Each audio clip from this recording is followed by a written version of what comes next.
애기들 오늘 책 받은 거 2개로 뜯어 주시면 됩니다. 랩핑되어 있는 거 뜯어 주시면 되고 그걸로 진도 나갈 거예요. 간단하게 오늘은 오리엔테이션 하고 그리고 진도 나갈 겁니다. 자, 이제 시작해 볼까요? 2025학년도 수능 만점을 위해서 애기들과 함께 1년 동안 사회문화를 담당할 문서연 선생님입니다. 만나서 반갑습니다. 자, 어색하지? 선생님도 알아요. 처음엔 어색해. 근데 선생님이랑 오늘 선생님이 어떻게 수업 진행할 건지 오리엔테이션 해줄 거고, 그리고 오늘 선생님이랑 첫 수업을 해보면, 아, 이렇게 수업이 진행이 돼서 이렇게 따라가면 점수가 나오겠구나라는 걸 그 감을 오늘부터 잡을 수 있을 겁니다. 자, 이제 선생님 알고 온 학생들도 있을 것이고, 모르고 온 학생들도 있겠지만, 선생님 간략하게 실제로 선생님은 스카이에듀가 있었어요, 예전에. 근데 지금은 선생님 시대인재 전속이 되면서 인강은 찍지는 않고 언젠가 시대가 인강을 찍으면 이제 하겠지? 그래서 선생님을 간단하게 소개하고자 후기 가지고 왔습니다. 실제 선생님이 인강을 찍지도 않고 있고 그러다 보니까 시대인재에서밖에도 선생님이 또 전속이어서 다른 데서도 수업을 안 하거든. 그래서 선생님의 현강의 학생들의 후기입니다. 이건 작년 선생님 재종반에서 후기인데 좀 안 보이지? 이게 PPT가 좀 안 보여서 선생님한테 이제 메시지 보내준 건데 선생님 저 만점 맞았어요 라고 하는 거에다가 여기에 하나 더는 작년엔 생윤이 되게 쉬웠어요. 근데 그에 비해서 사회문화는 시간이 좀 압박이 강하다 보니까 빡빡했다? 근데 선생님 그거 전부 다 훈련해서 보내줄 거고 그리고 어떻게 시험 문제에 적응해야 되는지 어떤 마음가짐으로 훈련해야 하는지까지 전부 다 연습시켜서 보냅니다. 그래서 이 학생이 선생님한테 저 사문도 시간 남아서 여유롭게 점검까지 다 했어요 라고 해서 만점 맞았다고 선생님한테 후기 보내준 이야기. 그리고 또 이것도 있어요. 이거는 이제 선생님 현장 강의 아이였는데 어떤 부분이냐면 작년 같은 경우는 생활과 윤리는 진짜 쉬웠거든. 근데 재작년, 2년 전이죠. 2023학년도 수능은 생윤도 어려웠었어. 근데 이 학생 같은 경우 이제 이야기는 이제 목동 학생이었습니다. 목동 시대 다녔던 혜준이에요. 기억하시죠? 라고 이야기하는 이야기. 선생님 수업 듣고 이 학생 같은 경우는 반수생이었거든. 근데 선생님 수업 듣고 올해 수능, 생윤, 사문 전부 다 100분이 100 찍었어요. 올해 같은 경우는 생윤 같은 경우는 실제로 좀 쉬웠기 때문에 근데 작년 같은 경우는 정말로 시험이 어려워서 둘 다 만점 맞으면 다 100 찍었었거든. 100분이 100 찍었어요. 진짜 성적표 확인할 때 떨려서 천천히 내려서 봤는데 둘 다 100 찍힌 거 보고 소리 질렀어요 라고 이야기하는 부분들. 그리고 선생님 마지막까지 퍼펙트 파이널 2권 가져갔습니다 라고 이야기하는 부분. 특히 사회문화 선생님 표음석을 진짜 잘하거든. 그래서 특히 가중치 어려우신 분들 선생님 0점 정리 하나면 끝납니다. 라고 이야기했던 이 친구들. 근데 이거는 이제 2년 전이니까 작년 선생님 현장에서도 수업을 들었던 학생입니다. 이 학생은 재수했던 학생이었는데 선생님이 지금은 이제 카페나 혹은 댓글을 통해서 유튜브 선생님 채널을 통해서 애기들이 남겨줬었는데 이 아이는 선생님의 이름도 똑같았어. 서연 학생입니다. 라고 이야기했던. 생윤 만점 1등급, 사문도 1등급. 근데 선생님이 진짜 애기들한테 얘기해주고 싶은 건 이거. 선생님, 공부하는 법을 제대로 알게 된 것 같아 너무너무 기뻐요 라고 하는 이야기. 이게 단순히 점수만을 뿐만이 아니라 내가 어떤 거를 공부를 하고 그거를 받아들이고 내 것화시키고 결과물을 내놓는 그 과정 전체를 이 학생은 선생님과 함께 공부를 하면서 배운 거지. 그래서 너무 선생님 기특하고 대견해서 가지고 왔습니다. 근데 또 이것도 있어요. 선생님 만점만인가요? 근데 선생님은 그 생각도 해. 만점 맞을 만큼 공부하면 만점 나옵니다. 난 그래서 진짜 항상 만점 좋아한다고 얘기하고 항상 선생님의 모든 수업은 만점을 향해 있어. 근데 실제로 만점은 좀 운도 좀 따라야 되기는 합니다. 근데 만점 맞을 만큼 공부하면 혹시 운이 따르지 않아서 실수를 했다고 할지라도 그에 준하는 점수가 나오죠. 선생님이 왜 이 얘기하냐면 선생님이 이제 이 학생한테 내가 애기 거 후기로 쓸게 이렇게 보내줬던 건데 바로 이 이야기. 선생님 저 여기 아쉬운 등급이에요 라고 하는 이유가 작년에 생윤이 쉽다 보니까 실수를 하나를 틀는데 2등급이 나왔거든. 근데 올해 최고 등급이라고 할 정도로 너무너무 행복해요. 생윤 3은 만점을 목표로 공부해서 이런 결과가 나온 것 같아요. 이 학생 같은 경우는 재수하는 학생이었는데 작년 수능 생윤이 6등급, 사문이 5등급이었는데 이렇게 점수 끌어올려 주신 문쌤께 너무 감사합니다. 라고 이야기했던 부분. 그리고 만점 맞을 만큼 공부하고 가면 에티켓, 퍼파, 엑셀표 정답지만 모아서 정리하고 갔는데 어려운 거 하나 없이 모든 선지 아는 선지였었을 만큼 쉽게 풀었어요 라고 하는 이야기. 만점 맞을 만큼 공부하면 실제로 만점이 나옵니다. 그리고 혹시 만점이 아니더라고 할지라도 그에 준하는 점수가 나오기 때문에 난 애기들이 꼭 망점 맞을 만큼 공부했으면 좋겠고 그 방법은 선생님이 알려줄 겁니다. 근데 이건 있어요. 선생님이 수업을 들어서 전부 다 아이들이 그럼 다 만점이 나오고 이러냐? 아니. 제발 이것 좀 해주래? 라고 이야기하는데 꼭 숙제를 안 해온 친구들이 있어요. 선생님이 하라는 대로 하고 진짜 이렇게 공부해라 라고 이야기하는 그 부분대로 그대로 공부하면 그것만큼은 성적이 나온다는 건 선생님이 장담할 수 있습니다. 자, 그러면 선생님의 커리큘럼은 어떻게 이루어지느냐라고 하면 1년 동안 총 4커리로 이루어집니다. 오늘부터 시작하죠. 스펙트럼 개념 완성에서 시작하면 이게 2월 말까지 이어질 거야. 2월 말까지 이어진 다음에 킬러 마스터라는 부분을 통해서 심화를 완성하는데 사회문화는 여기서 표 분석이 들어갑니다. 그리고 선생님은 실제로 개념 완성 수업, 즉 스펙트럼 수업에서는 이런 게 표 분석이야라고 처음 한두 문제 정도는 보여주긴 하지만 딥하게 다루지 않는 이유는 난 완벽한 만점. 근데 사회문화 표 분석의 특성상 이 개념 수업에서 한두 문제 다뤘다고 점수가 나오지 않거든. 그래서 개념에서 완벽하게 마무리가 된 후 그 다음 그 바탕으로 표 분석까지 얹어서 여기서 완성이 될 겁니다. 그리고 이제 여름으로 넘어가면서 문제풀이와 그리고 실전 모의고사, 서바이벌을 통해서 선생님과 수능 때까지 전부 다 마무리하면 시험장에서도 만점, 그리고 그에 준하는 점수를 받을 수 있을 겁니다. 자, 이제 사회문화라는 과목은 그러면 어떻게 이루어져 있고 선생님이랑 수업 어떻게 이루어지는지 잠깐 오리엔테이션. 이제 선생님 책 지금 2권으로 구성되어 있는데 선생님이 하는 말. 시험장에서 잘 생각해봐. 수능은 20문제야. 근데 그 20문제는 처음부터 끝까지 사회문화 그 전 단원 어딘가에서 나옵니다. 문제를 보자마자 어떤 문제인지 떠올리면 돼. 그리고 그렇게 만들어줄 거야. 그리고 오늘 수업 해보면 아 이렇게 접근하면 문제를 보자마자 뭘 떠올려야 되는지 아는구나. 그래서 시간이 단축이 된다는 거야. 그러면 얘 사회문화 처음부터 끝까지 몇 단원이냐라고 했었을 때 생각보다 몇 단원인지 얘기 못하는 친구들 꽤 많다. 곰곰이 생각해보면 고등학교 2학년 때도 혹은 고등학교 1학년 때도 우리가 배웠던 뭐 공통 사회가 되었든 아니면 사회 문화 과목이 되었든 선생님 전 단원은 이렇고요. 그 단원 안에 이런 내용들이 있어요. 라고 생각해서 딱 그걸 하나하나 다다다닥 얘기하는 친구들 생각보다 없어. 근데 선생님은 그걸 만들 겁니다. 왜? 문제를 보자마자 어떤 문제인지 떠올라야지. 그러니까 그 시간 내에 빠르게 완벽하게 답을 고르지.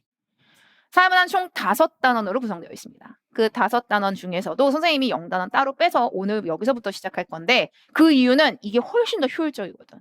그래서 처음부터 끝까지 전체 5단원 어떤 소주제들로 이루어져 있는지도 수업을 하나하나 찾아가면서 차근차근 따라가면 전부 다 확인할 수 있을 겁니다.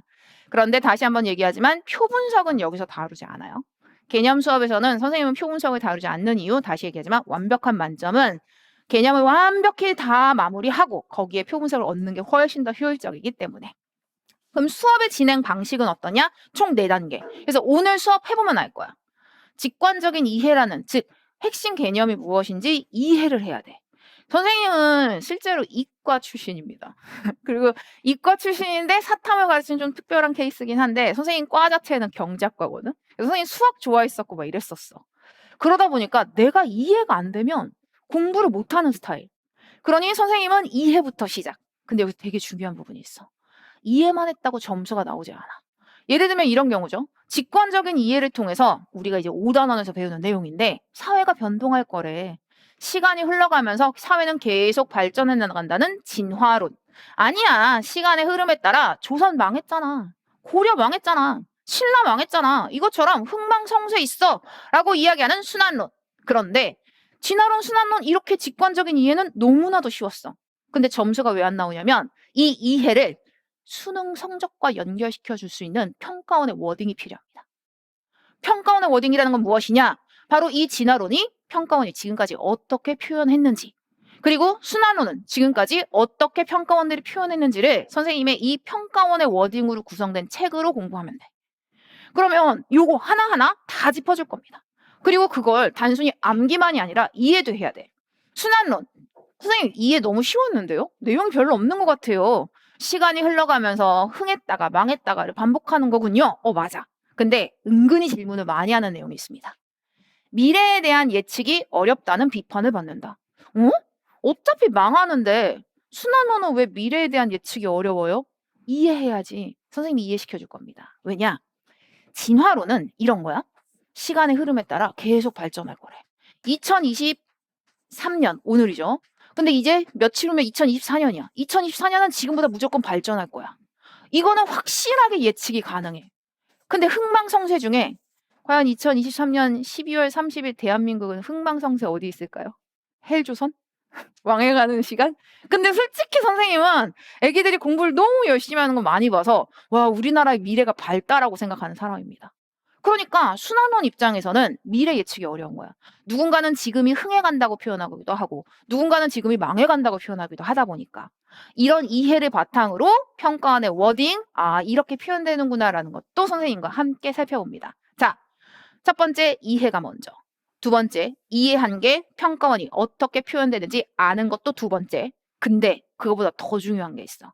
애기들 머릿속에 넣어야 될 거잖아. 이게 엑셀표입니다. 이 엑셀표는 때로는 선택지로, 때로는 OX를 통해서 하나하나 애기들 머릿속에 쏙쏙 집어넣는 시간이라고 생각하시면 돼요. 이 엑셀표 책 자체가 완벽하게 분권화되어 있습니다. 어떻게 되어 있냐면 애기들 책 지금 오늘 2권 받았죠. 랩핑 때 뜯으면 이렇게 2권 있어. 한번 볼까요? 이렇게 뜯으면 그러면 파트 1이라고 체크되어 있는 부분에 선생님이 평가원의 워딩으로 정리된 개념, 그 다음에 거기에서 문제들, 그런 내용들이 들어가 있습니다. 그리고 파트 2가 바로 엑셀표입니다. 이건 선생님이 진짜로 선생님 책, 모든 책 중에 가장 강력한 핵심 개념이라고 생각하면 돼. 이건 뭐냐? 애기들 머릿속에 넣어야 되잖아. 선생님과 제일 앞에 파트, 요 맨 앞에 셀로판지가 들어있어요. 이건 무엇이냐? 앞에 OX나 선택지는 선생님과 수업 시간에 다룰 겁니다. 그리고 그 뒤에는 답지가 있어. 페이지 한 65페이지 뭐 이렇게 가면 답지가 있죠. 근데 그 답지를 보면 이렇게 가리면 그 답지를 무한 반복해서 애기들은 반복해서 엑셀표를 할 수 있습니다. 수능 때까지 실제로 사회문화는 개념이 많지가 않아. 사회문화는 개념이 어려워서가 아니라 시간 내에 푸는 그 압박감과 표 분석 때문에 아이들이 틀리는 부분이거든. 그러다 보니까 실제로 스펙트럼 요만큼의 엑셀표만 애기들 머릿속에 있으면 실제로 개념에서 부족한 부분이 거의 없습니다. 여기에서 EBS 약간 얹어주고 올해 기출 약간만 얹어주면 끝인 거거든. 그러니 이거를 못 외워서 틀리는 거야. 그래서 선생님이 이제 반수하는 친구들이 중간에 들어오죠. 여름에. 그러면 선생님 저 스펙트럼 엑셀표 좀 주세요. 이렇게 얘기를 해. 그래서 스펙트럼만 사가지고 가서 요것만 해. 그럼 다시 그 처음부터 끝까지의 개념이 여기 다 들어가 있는 거거든. 그래서 이거는 계속 가지고 다니면서 보시면 됩니다. 그래서 엑셀표의 분권화, 아예 따로 선생님의 엑셀표 책 파트 2로 빼놨고 셀로판 가림막을 통해서 복습의 효율을 극대화시켰습니다. 자, 이제 생각해보자. 진화론, 순환론이 무엇인지 이해도 했어요. 평가원의 워딩으로 어떻게 표현되는지도 익혔어. 그리고 애기들 머릿속에 이 내용도 다 집어넣었으면 실제 문제는 어떻게 출제되는지 그 핵심 기출 문제를 풀면서 적용해 볼 수 있을 겁니다. 그래서 선생님과 이 단계, 이 4단계를 매 시간마다, 매 주제마다 이렇게 문제를 풀 거예요. 그러면 핵심 개념 파악부터 시작해서 그 개념을 평가원의 워딩으로 어떻게 표현되는지 그리고 엑셀표를 통해서 내 머릿속에 넣고 그리고 그걸 가지고 실제 기출은 어떻게 문제가 출제되는지까지 확인한다면 선생님과 함께 1등급 만점 맞을 수 있을 겁니다. 자, 그리고 이제 수업에 대한 이야기인데 지금 토요일 1시 30분부터 시작해서 5시까지가 수업이죠. 선생님 쉬는 시간 딱 한 번 가집니다. 그래서 그 한 번은 3시부터 3시 15분까지 그냥 수업하다가 3시 정도 되면 너무 흐름에 딱 끊기면 뭔가 어색하고 그러면 뭐 3시 5분에도 쉴 수는 있겠지만 3시쯤으로 해서 15분 정도 시간 이렇게 쉬는 시간 가질 테니까 이렇게 수업 진행된다고 보시면 됩니다. 자, 이제 수업 시작해 볼까요? 오리엔테이션 전부 다 했고요. 오늘 진도는 페이지 8페이지부터 시작합니다. 파트 1 8페이지. 자, 잠깐 선생님 여기다 얘기해 볼게요. 다시 한번 얘기하지만 사회문화라는 과목뿐만이 아니야. 모든 과목이 전체가 몇 단원으로 구성되어 있는지 애기들 알고 있어야죠. 사회문화는 총 5단원으로 구성되어 있지만 선생님은 거기에 1단원을 하나 더 추가해. 정확하게 0단원이라고 합니다. 왜냐? 모든 단어를 꿰뚫는 사문 현상을 바라보는 관점이라고 여기서 문제가 최소 3문제가 출제됩니다. 최소 3문제라는 건 많으면 4문제까지도 출제되는 거야. 수능 20문제 중에 3문제. 혹은 수능 20문제 중에 4문제가 출제되는 게 영단원. 선생님이 영단원을 쭉 뺐죠. 그래서 오늘부터 시작해서 다음 주까지 영단원이 끝나면 수능 20문제 중에 3문제와 4문제 정도를 맞출 수 있습니다. 그러면 이 사회문화 현상 바라보는 관점 어떻게 되느냐? 이런 개념이라고 생각하면 돼. 여기에 이런 동그라미가 있어. 근데 노란 안경을 끼고 있으면 얜 노랗게 보일 겁니다. 그런데 만약에 여기서 빨간 안경을 끼고 있다면 어떨까? 이 세상이 빨갛게 보이는 거지. 만약에 이 세상을 파란 안경을 끼고 있다면 얘가 파랗게 보일 거야. 정답, 노랑이 정답일까? 빨강이 정답일까? 파랑이 정답일까? 정답은 없어. 애기들이 시험 문제에서 답을 고르는 건 노랑의 특징, 빨강의 특징, 파랑의 특징을 알고 걔네들을 분류하는 게 다야. 그리고 그 관점을 이해하면 세상을 좀 더 넓게 바라볼 수 있겠죠. 그래서 선생님이 영단원부터 시작하는데 그 이야기 바로 사문현상을 바라보는 관점에서 시작합니다. 전체 5단원 중에 영단원, 사회문화 현상 바라보는 관점. 사회문화 현상 바라보는 관점, 저 파랑이가 무엇인지, 노랑이가 무엇인지, 빨강이가 무엇인지 선생님과 알아보고 그걸 가지고 불평등도 바라봐보고 사회 문제도 바라봐보고 일탈도 바라보고 개인과 사회의 관계도 바라보면 이 전부 다의 영단원이 끝나고 아까 얘기한 것처럼 이렇게 됐었을 때 수능 문제 최소 3문제. 그리고 간혹가다 학력평가 같은 경우는 이 파트에서만 5문제가 나올 때도 있어요. 3월 모의고사 같은 경우는 한 4문제, 5문제 나오기도 하거든. 자, 이제 시작해 볼까요? 페이지로는 9페이지입니다. 자, 이제 생각해 보자. 파란 안경, 노란 안경, 빨간 안경이라고 생각하면 돼요. 즉 어떤 사회 현상을 바라보는데 노란 안경을 끼고 바라보는 건지 파란 안경을 끼고 바라보는 건지 빨간 안경을 끼고 바라보는 건지야. 그래서 선생님이 빨간 안경의 특징, 파란 안경의 특징, 노란 안경의 특징들을 이야기하는데 이게 있어요. 어떤 부분이냐? 지금 여기를 보면 알겠지만 불평등도 바라보고 사회 문제도 바라보고 일탈도 바라보고 개인과 사회 관계까지 다 바라보면 이걸 다 끝나고 나면 얘가 정리되는 느낌입니다. 그래서 선생님은 여기 이 1, 사회문화 현상 바라보는 관점은 크게 거시, 미시로만 나뉘어라는 큰 틀만 잡은 후 불평등부터 시작할 겁니다. 그래서 오늘 불평등 현상을 바라보는 관점부터 시작해서 불평등 현상을 설명하는 이론, 사회 문제를 바라보는 관점까지 끝낸 후 다음 주 얘네들을 마무리 지어서 영단원을 끝낼 겁니다. 그럼 자, 이제 시작해 볼까요? 자, 어디 한번 크게 여기서 한번 볼게요. 사문 현상이라고 이야기를 할 때 사회 문화 현상이야. 인간의 가치가 반영이 되어 있고 의지가 반영된 현상입니다. 중력 같은 경우는 인간의 의지나 인간의 가치가 반영이 안 돼 있잖아.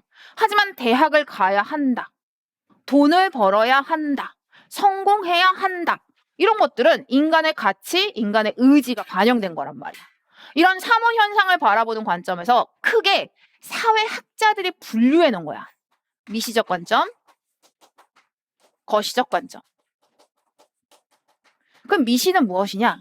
아주 세밀하게 숲과 나무 중에 나무, 요 세밀한 하나하나, 즉 현상의 원인, 동기 이런 것들을 파악하고자 하는 거야.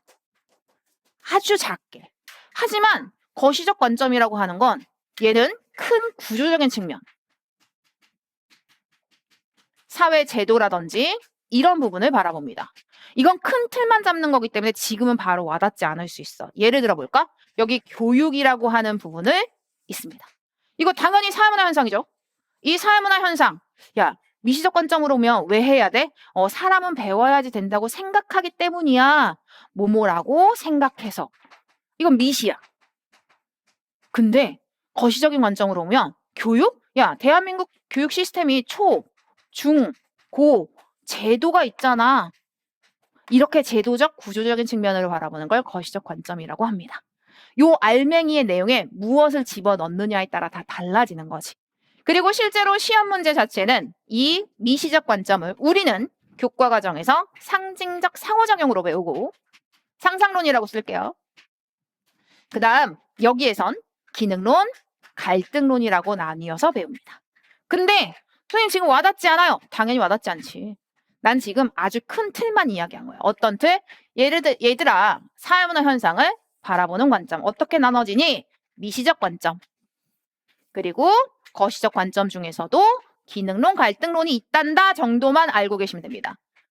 어디서부터 시작할 거냐면 선생님은 사회 불평등 현상을 바라보는 관점부터 시작해서 왜 기능이 이렇게 바라보고 왜 갈등이 그렇게 바라보는지 직관적인 이해, 진짜 세상을 바라보는 그 내용으로 접근할 거니까. 그래서 선생님이 아까도 얘기했듯이 원래는 맨 앞에 사회문화 현상 바라보는 관점이 있기는 하지만 불평등부터 쌓아서 제일 앞으로 다시 돌아올 거라고 했기 때문에 14페이지 펴주시면 됩니다. 자, 이제 시작해볼까요? 자, 생각해보자. 구석기 시대 때, 그때는 실제로 신석기 시대 때까지만 해도 평등사회니까 누구는 잘 살고 누구는 못 살고는 없어. 그런데 청동기 이후, 고조선, 우리나라로만 따져도, 그리고 조선, 고려, 이럴 때만 따져도 누구는 잘 살고 누구는 못 사는 빈부격차가 나타납니다. 사회 불평등이 있는 거야. 근데 한번 생각해보자. 그 당시에 조선시대 때 기능론, 갈등론이 있었을까? 없었어. 분명히 누구는 잘 살고 누구는 못 살고 누구는 부자고 누구는 가난한 빈부격차, 사회 불평등은 존재하지만 그거를 규정짓는 어떤 사회학적 이론은 없었던 거야. 사회학적 이론이 등장한 시기는 200년도 안 됐어, 이건 실제로. 그런데 이 부분, 우리는 이미 정형화된 사회학에서 분류되는 사회 불평등 현상을 바라보는 관점으로 기능론, 갈등론을 배우는구나. 사회 불평등, 거기에 선생님 송구시로도 써놨어요. 페이지 14페이지에. 그죠? 사회 불평등 현상, 누군가는 잘 살고 누구는 못 살아. 즉, 사회적인 희소 가치의 소유 정도나 접근 기회의 차이가 나타난 현상. 애기들 입장에서 선생님 이 얘기 안 하고 왔구나. 선생님이 학생들을 호칭할 때 애기들이라고 부릅니다. 맨 처음에 어색할 수 있어. 뭐야, 내가 19살인데 내가 20살인데 무슨 애기야?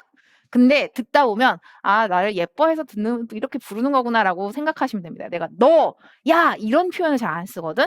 그래서 애기들이라는 표현은 선생님이 학생들을 부르는 호칭이라는 거. 자, 이제 애기들 입장에선 불평등을 바라보는데 기능은 현 사회 구조의 안정, 통합을 중시하고 사회 기득권층일 가능성이 큰 사람들의 입장에서 바라보는 거. 갈등은 그렇지 못하고 현 사회 구조를 싫어하고 피지배층인 가능성이 큰 상태에서 바라보는 거. 이런 입장에서 각각 불평등 현상의 원인, 가치 배분의 기준, 불평등 현상의 사회적인 기능, 기타 등등을 바라봅니다. 와닿지 않지?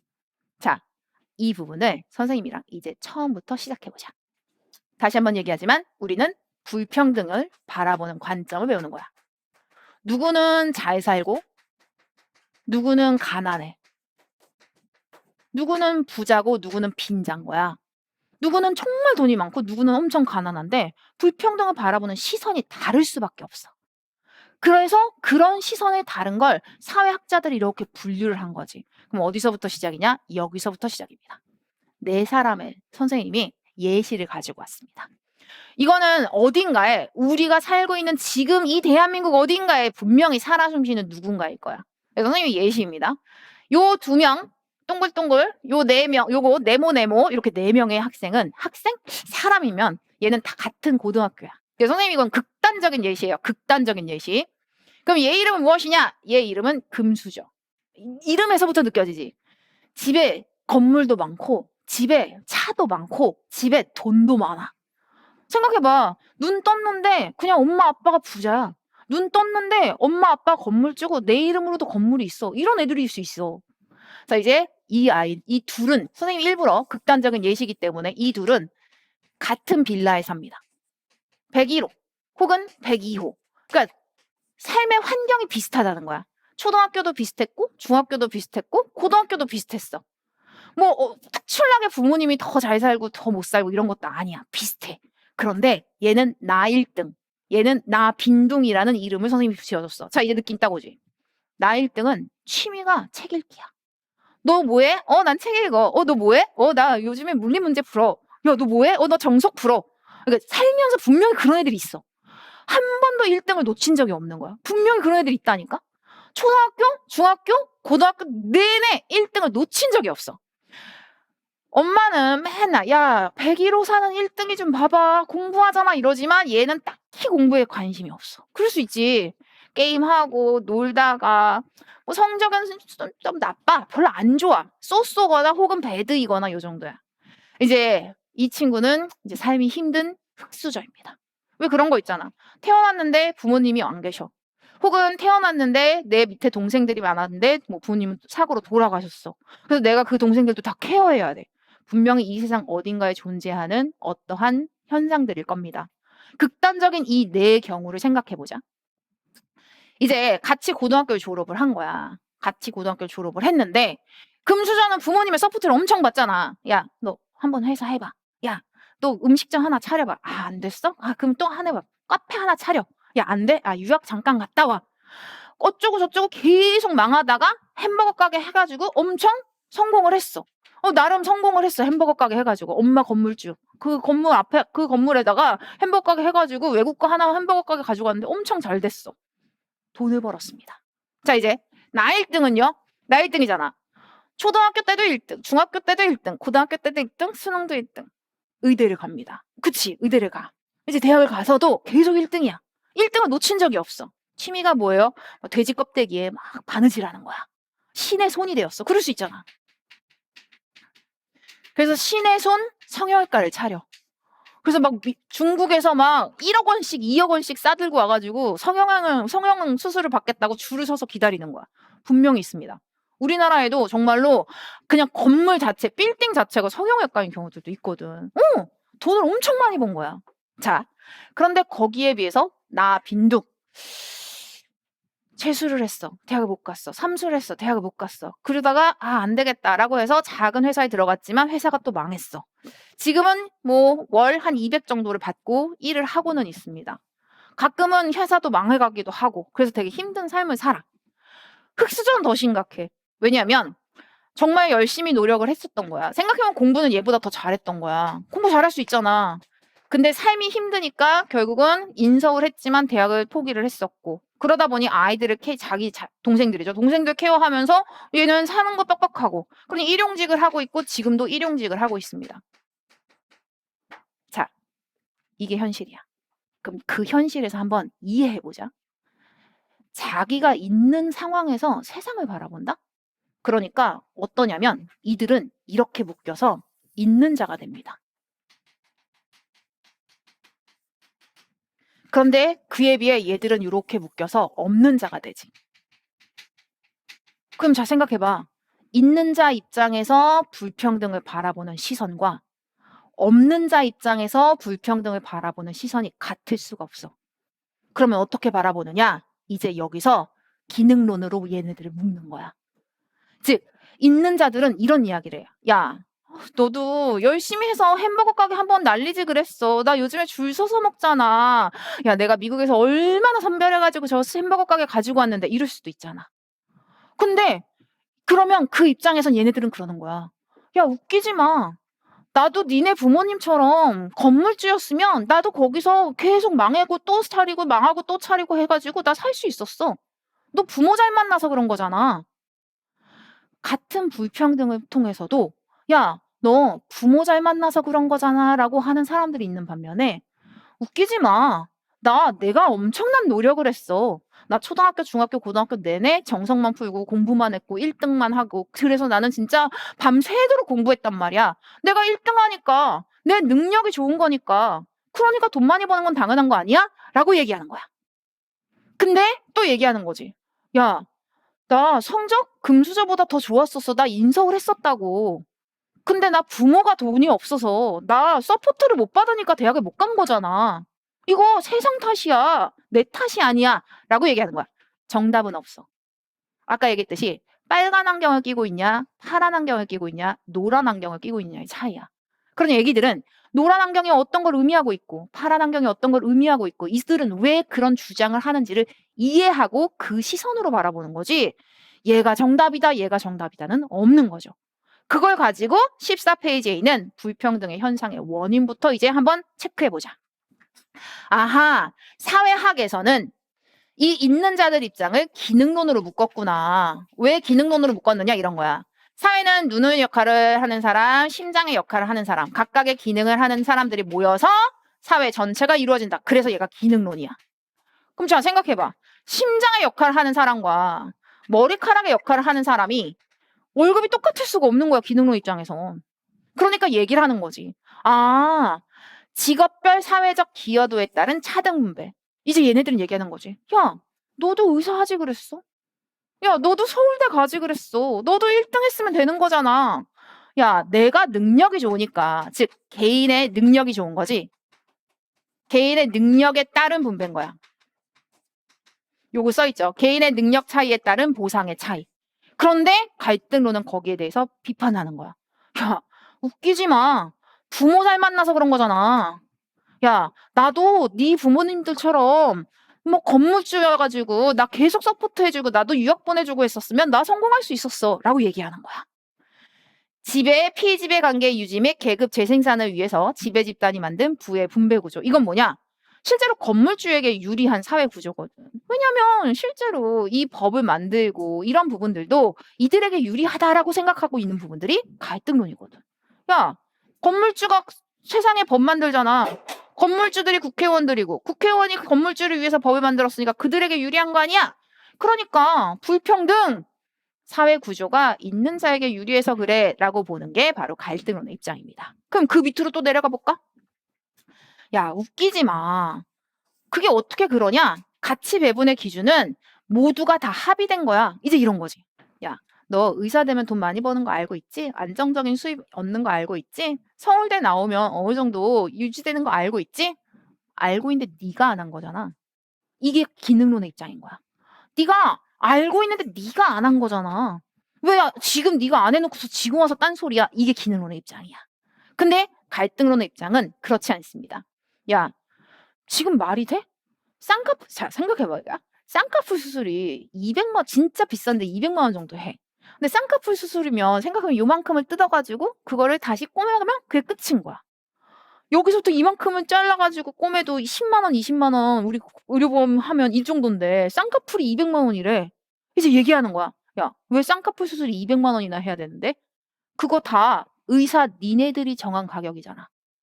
니네들이 쌍꺼풀 가격 200만 원으로 정하고 그거 강요하는 거잖아. 라고 얘기하는 거야. 그럼 얘네들이 얘기한다? 야, 내가 억지로 너 쌍꺼풀 수술 시켰어? 내가 억지로 시킨 거 아닌데 네가 좋다고 돈 들고 기다려서 그래가지고 내가 능력이 좋으니까 나한테 돈을 맡기면서 해달라고 하는 거잖아. 이게 기능론. 웃기네. 야, 내가 건물주에게 유리한 이 사회 체제 내에서 내가 새 들어가려면 어쩔 수 없이 거기에 맞춰서 사인할 수밖에 없잖아. 이거 다 니들한테 유리한 거잖아. 특정 집단이라고 한다면 이거 있는 자들입니다. 있는 자들의 합의가 반영된 거지. 이게 모든 사람의 합의라는 게 말이 돼? 이런 거야. 가정 배경이나 권력 등 지배 집단에게 유리한 기준이라고 보는 게 바로 갈등론의 입장입니다. 그러니까 이게 뭐가 맞다 틀리다라는 것보다는 각각의 입장에서 자기의 입장에서 불평등을 바라보고 불평등을 설명하는 거지. 그러면 얘 입장에서는 불평등을 좋아할까 싫어할까? 좋아합니다. 왜 좋아하느냐? 자, 생각해봐. 애기 왜 12월 30일 이 눈이 펑펑 내리는 날 대치동까지 와서 공부를 할까요? 애기의 능력을 키워서 애기가 더 나은 사람이 되어서 애기가 이 사회에 더 많은 사회적 기여도를 통해 더 많은 보상을 얻고자 하는 거야. 만약에 애기들이 이 시간에 공부를 하든 하지 않든 성적이 몇 점이 나오든 상관없이 똑같이 결과를 받아든다면 그 누구도 열심히 하지 않을 겁니다. 이게 기능론의 입장이야. 야, 불평등이 있어야지 성취 동기를 부여하지. 구성원 간의 경쟁을 유발함으로써 개인과 사회가 최선을 다하게 하는 건 불평등은 좋은 거야. 인재, 적재, 적소, 층원. 이건 무엇이냐? 심장의 역할을 하는 사람, 능력이 좋은 사람이야. 그러니까 능력이 좋은 사람은 심장의 역할을 해야지. 그러니 심장의 역할을 하잖아? 돈 많이 벌어야지. 머리카락은 솔직히 그렇지. 자라나라 머리 이런 거 중요해. 하지만 머리카락 없어도 살잖아. 근데 심장이 없으면 죽어. 그러면 그 얘기는 무엇이냐? 능력이 좋은 사람은 심장의 역할을 하면서 보수 많이 받고 능력이 비슷비슷해. 다른 사람으로 대체될 수가 있어. 그렇다면 당연히 적은 보수를 받는 건 당연한 거야. 기능론의 입장입니다. 그러니 인재, 적재, 적소, 충원이라는 건 능력이 좋은 사람, 심장의 역할을 하게끔 능력이 떨어지는 사람, 머리카락의 역할을 하게끔 사회 전체의 효율성을 향상시킵니다. 그런데 갈등론은 이야기합니다. 웃기네. 야, 사회적인 희소 가치는 개인의 능력과 무관하게 분배돼. 왠지 알아? 부모 잘 만난 게 끝이거든. 부모 잘 만나면 야, 내 능력 똑같이 다시 한번 얘기해 줄까? 나는 인서울 했다니까. 내가 동생들 때문에 학비가 없어서 학교를 못 갔지. 근데 너 대학 다 떨어졌었잖아. 부모님이 서포트 해줘서 너 이만큼 성공한 거잖아. 개인의 능력이 아니야. 얼마만큼 사회에서 서포트 받고 부모로부터 서포트 받았느냐지 라고 이야기하는 게 갈등론입니다.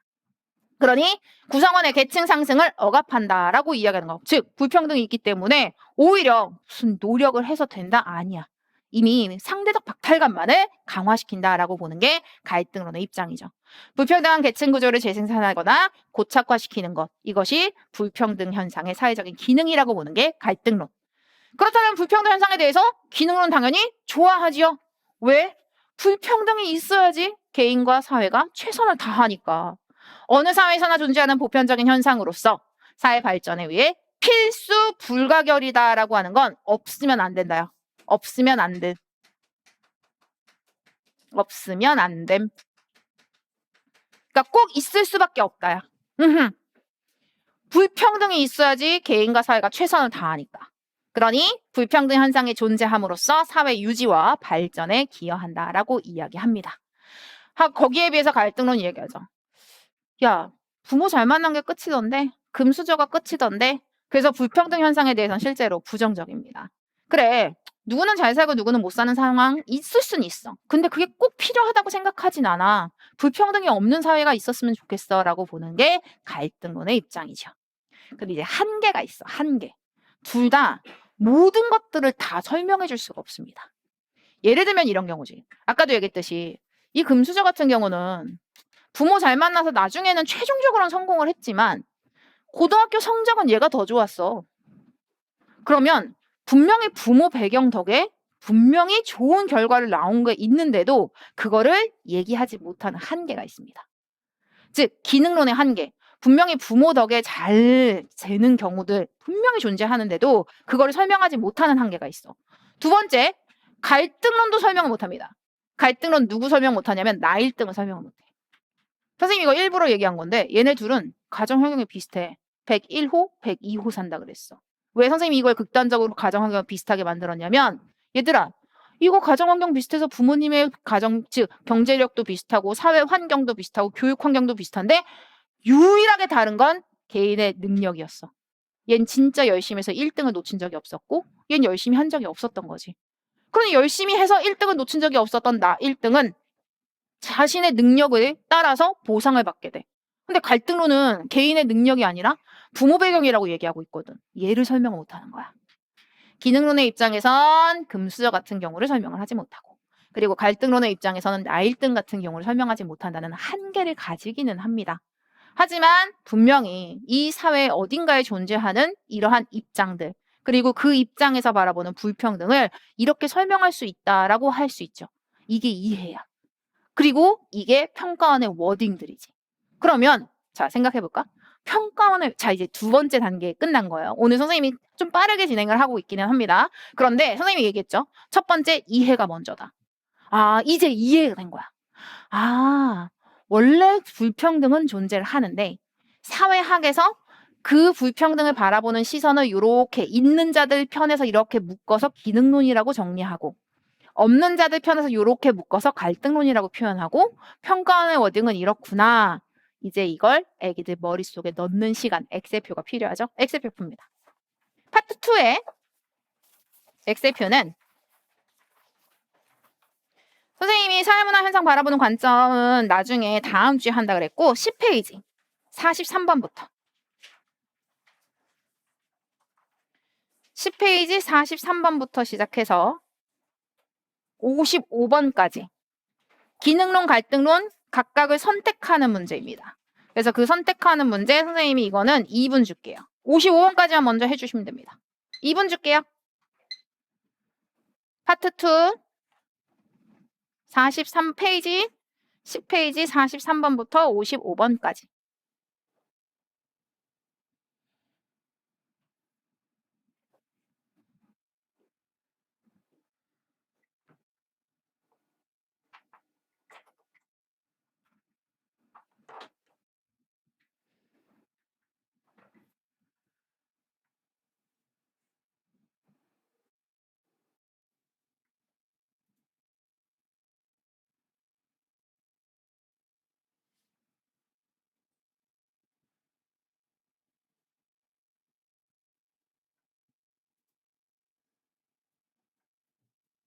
조금이라도 헷갈리는 건 별표 치세요.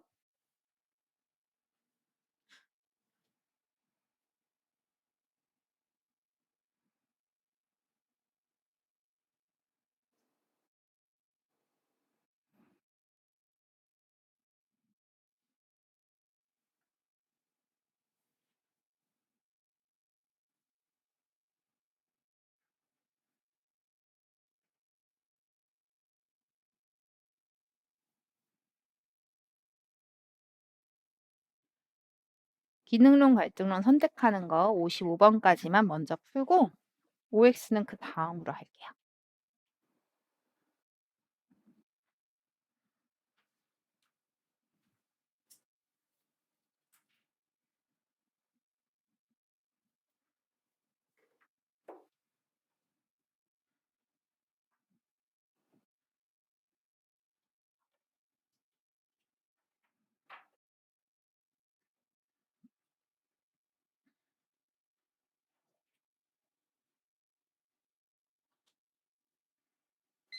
자, 같이 볼까요? 자, 43번부터 봅니다. 사회 불평등 현상을 보편적인 현상으로, 보편적인 현상이라는 건 어디에나 존재하는, 그지? 근데 생각해봐. 보편적인 현상으로 바라보는 건 둘 다입니다. 그래서 만약에 여기서 조금이라도 틀렸던 건 체크해서 나중에 정리해 놓는 거야. 이거 가지고 낚는 선지들을 만들거든. A와 달리 B는 이런 식으로. 왜냐면 자 생각해봐. 불평등 현상을 바라보는 관점이야. 기능론에서도 불평등 현상을 바라보고 있고 갈등론에서도 불평등 현상을 바라보고 있습니다. 원인이 다를 뿐이지 실제로 얘 불평등 현상 둘 다 존재한다고 보는 거야. 그럼 얘는 둘 다가 됩니다. 그런데 이게 포인트죠. 불평등 현상, 보편적인 현상일지는 몰라도 불가피하지는 않고 제거해야 한다. 불평등이 있어서 안 좋아. 그래, 불평등 현상 있는 건 인정하지만 그게 좋은 게 아니야! 라고 보는 입장은 갈등론입니다. 그에 비해서 불평등, 야, 사회적 희소가치의 불균등한 분배는 불가피하다. 불가피하다는 건 피하는 것이 가능하지 않다야. 그럼 자, 피하는 것이 가능하지 않다라는 건 무엇이야? 피할 수 없다야. 있을 수밖에 없다야.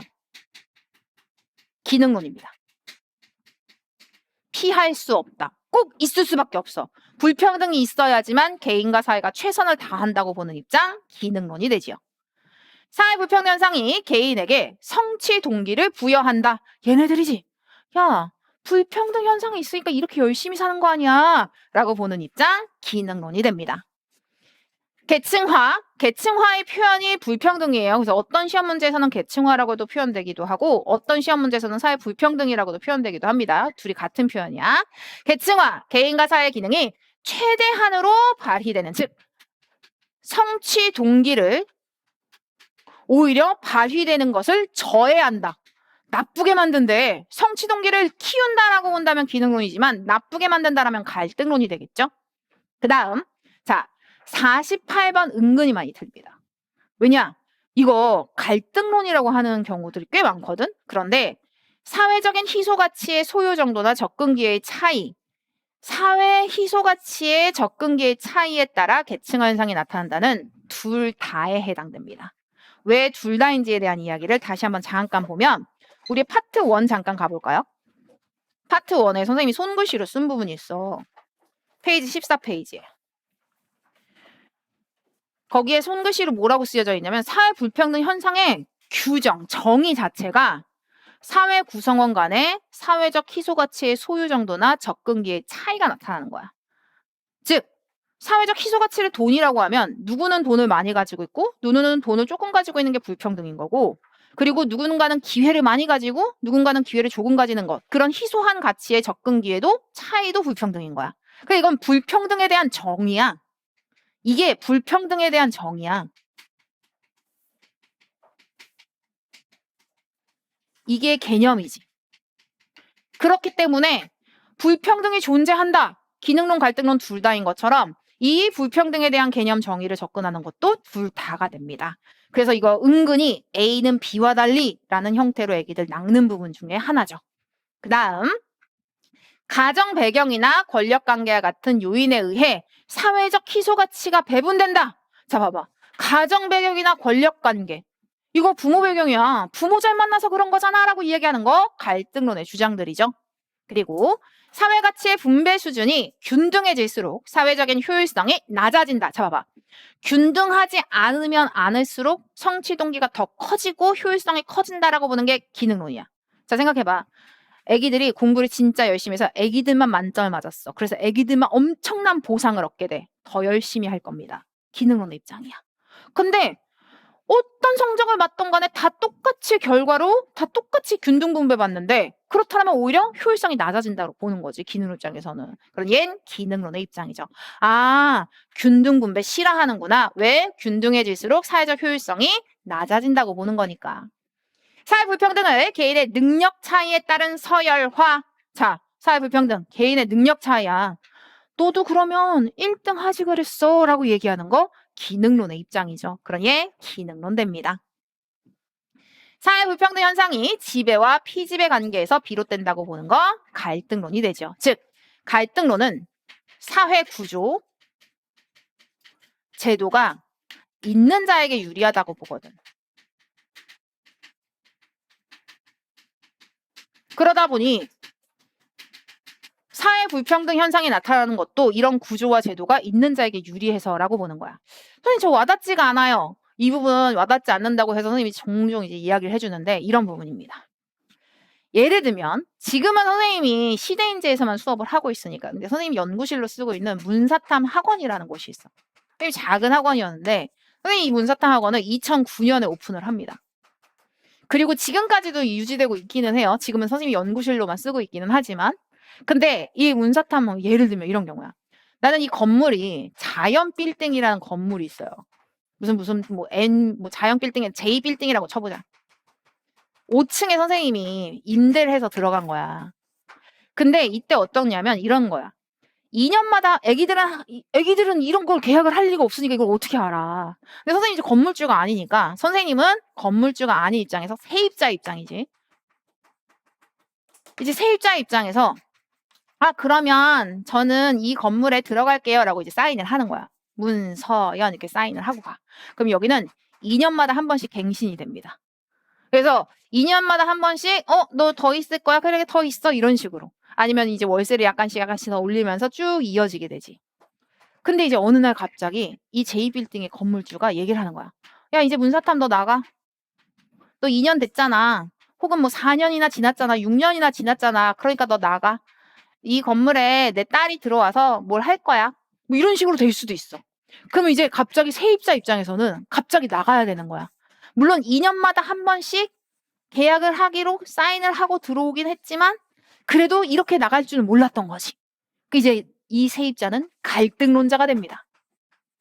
이제 나 같은 경우 이제 갈등론자가 되는 거야. 아니 이제 자리 잡고 이제 좀 잘 될 것 같은데 나가려고 하면 어떡해요?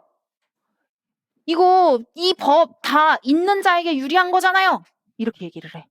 그러면 건물주는 있는 자잖아. 기능론 입장에서 이 얘기를 하는 거야. 야, 네가 사인했잖아. 2년마다 한 번씩 계약하는 거 너가 사인했고 그리고 내가 중간에 나가라고 하는 것도 아니고 내가 벌써 한 3년 했는데 이거 3번이나 했으니까 한 6년 했는데 이제 나가라고 하는 건데 너 왜? 이제 와서 딴소리야? 모두의 합의였잖아 라고 얘기하는 거야. 그러니까 이게 있는 자들의 입장과 그 다음에 그렇지 않은 자들의 입장에서 불평등을 바라보는 시각이 다른 거지. 그래서 사회 구조 때문에 왜 불평등이 있느냐? 이제 세입자들이나 이런 사람들 입장에서는 이제 이런 얘기하는 거든. 이 사회 이 법 누구에게 유리한 건데? 있는 자들이 자기들이 법 만들고 건물주들이 법 만들고 건물주들에게 유리한 법 만든 거잖아. 야, 나도 10년 계약 이런 거 하고 싶었어. 근데 왜 못한지 알아? 그런 법이 없어. 왜냐? 그런 계약은 아예 만들어지지 않으니까 건물주들에게 유리한 계약이잖아 라고 얘기하는 거거든. 갈등론의 입장에선 사회 구조, 제도 전부 다 있는 자들에게 유리하기 때문에 그들의 입장을 위해서 이 사회 시스템이 돌아가고 그러니 이런 불평등 현상이 계속해서 비롯된다라고 보는 입장입니다. 그에 비해서 아니야. 사회적인 직업에는 중요도에 따른 위계 체계가 있고 야, 내가 1등 해가지고 내가 신의 손 성형외과 차려가지고 내가 돈 많이 벌었잖아. 이거는 내가 더 좋은 일을 많이 하고 있는 거야. 이 사회 기여도가 큰 거야. 위계 체계가 존재한다고 보는 거 기능론의 입장이죠. 그 다음 54번. 사회 불평등 현상을 긍정적으로 바라봅니다. 기능론. 왜? 사회 불평등 현상이 있기 때문에 개인과 사회가 최선을 다하기 때문입니다. 기능론의 입장에서 이렇게 바라보거든. 그런데 갈등론의 입장에선 웃기지 마. 부모 잘 만난 게 다잖아. 사회 불평등 현상을 통해 오히려 상대적 박탈감만 느낀다라고 보는 건 갈등론이죠. 이렇게 해서 기능론, 갈등론까지 정리해봤습니다. 자, 이제 55번까지 했다면 이제 56번부터는 기능론의 입장에서 맞는 말, 그리고 갈등론의 입장에서 OX를 어디 한번 체크해보는 걸로. 자, 이것도 똑같이 2분 줄게요. 56번부터 시작해서 그 다음 페이지까지 있어요, 여기들. 67번까지 2분 줄게요.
뒤에 페이지까지 있어요, 여기들.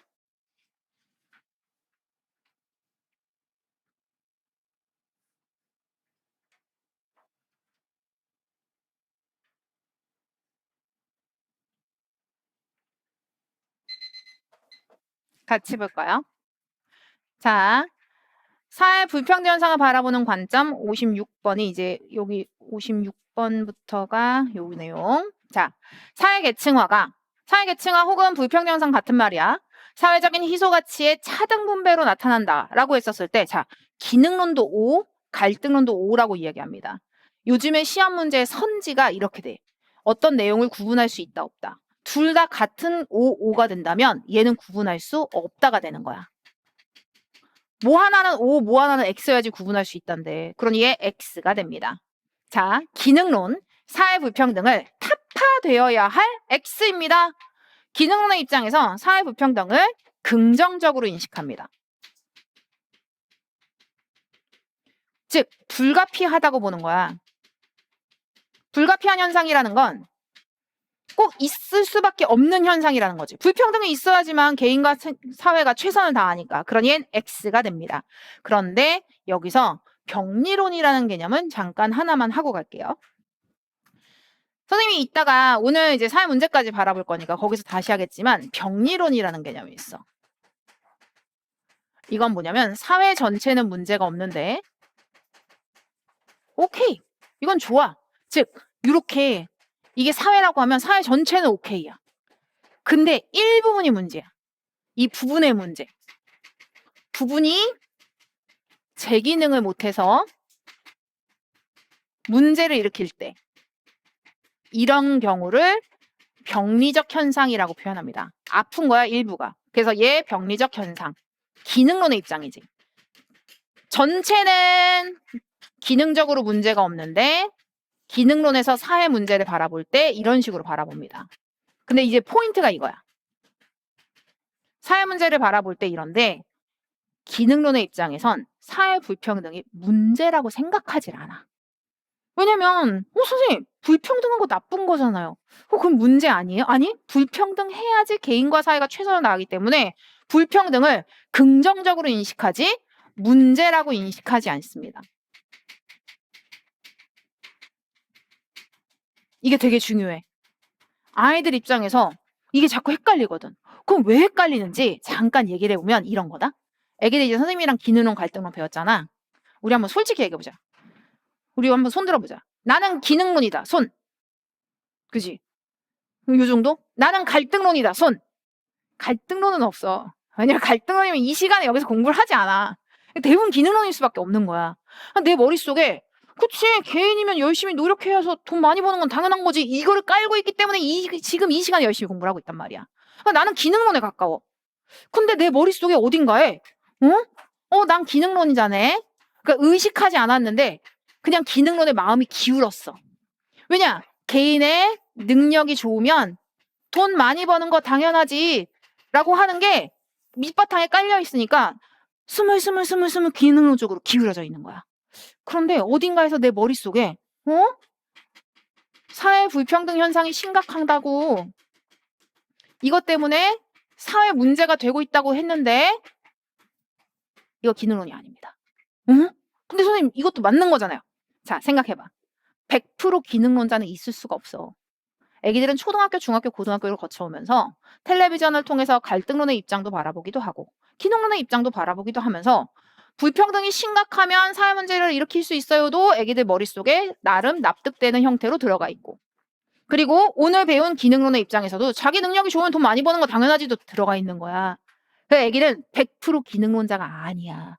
근데 우리는 학문적으로 100% 기능론의 입장에서 불평등을 바라본단 말이야. 100% 기능론의 입장에서 바라봤을 때 기능론에선 불평등을 절대 사회 문제로 보지 않습니다.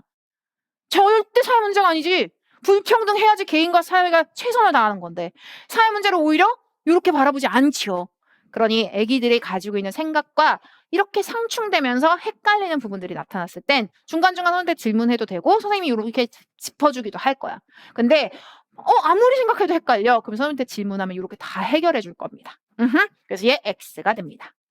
그 다음 갈등론 서로 다른 계급의 이익을 양립할 수 있다는 점을 간과한다는 비판을 받는다라는 말은 맞는 말입니다. 비판을 받는 거죠. 그럼 이 비판은 무엇이냐라고 보면 이런 거야. 실제로 눈은 눈의 역할을 하고 심장은 심장의 역할을 해서 사회가 유지되는 거 맞잖아. 항상 있는 자가 없는 자를 억압하고 착취해가지고 막 서로 미친 듯이 싸우고 이런 건 아닌데 갈등론은 이걸 설명할 수가 없어. 그래서 이런 부분들 오가 되지요. 자 이제 기능론의 입장에서도 또 어디 한번 확인해 볼까요? 개인의 소득은 개인의 생산성에 의해서 결정되고 개인의 소득, 결과지. 개인의 생산성이 개인의 능력이잖아. 이 능력에 의해서 결정되고 이 능력이라는 건 기술의 숙력 여부에 의해서 결정된다. 맞는 말이죠. 개인의 능력이 좋으면 돈 많이 버는 거. 개인의 가정 배경이 사회 불평등에 미치는 영향력을 중시하는 게 아니라 오히려 경시하는 문제가 있지. 경시한다는 비판을 받음.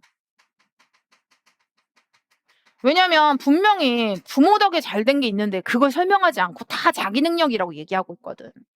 그 다음 61번. 직업 유형 간 사회적 중요도의 우위를 객관적으로 평가하기 어렵다는 지적을 받는다. 별표 치세요. 제일 많이 틀리는 문제입니다.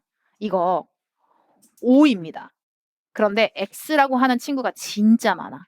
이 부분은 선생님과 함께 정리해 봅니다. 선생님이 왜 이 얘기를 하냐면 이게 선생님이 다 출처를 적어놨어요. 이게 3년 전 기출문제였어. 근데 개념 문제인데도 불구하고 엄청나게 오답률을 끌고 올라가는 선지 표현이야. 평가원이 이 표현을 딱 내는 순간 오답률을 끌고 갑니다. 선생님이 그런 표현들도 엑셀표에 넣어놓은 거거든. 그럼 이게 왜 그러느냐? 선생님 이상해요. 기능론은 분명히 나 1등처럼 자기 능력이 좋으면 돈 많이 받는다고 하니까 사회적인 중요도의 우위를 객관적으로 평가할 수 있다고 보는 거잖아요. 아니 근데 왜 어려워요? 자, 선생님이 오늘 애기들에게 주간지 줬습니다. 주간지 잠깐 펴볼게요.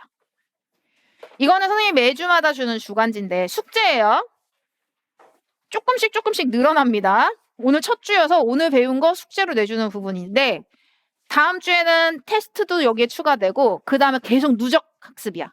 그래서 첫 주 때부터 들었던 문제, 오늘은 선생님이 이제 오늘 진도만 여기에 문제가 더 추가됐지만 다음 주에는 1주차 때 배웠던 거, 그 다음에 2주차 거 또 추가해서 계속 누적이야. 근데 오늘 선생님이 지금 페이지가 지금 번호가 지금 사라진 것 같아요. 근데 여기에 XF 61이라고 그림 그려놓은 거 있지, 요거. 여기. 그거를 보시면 이해됩니다.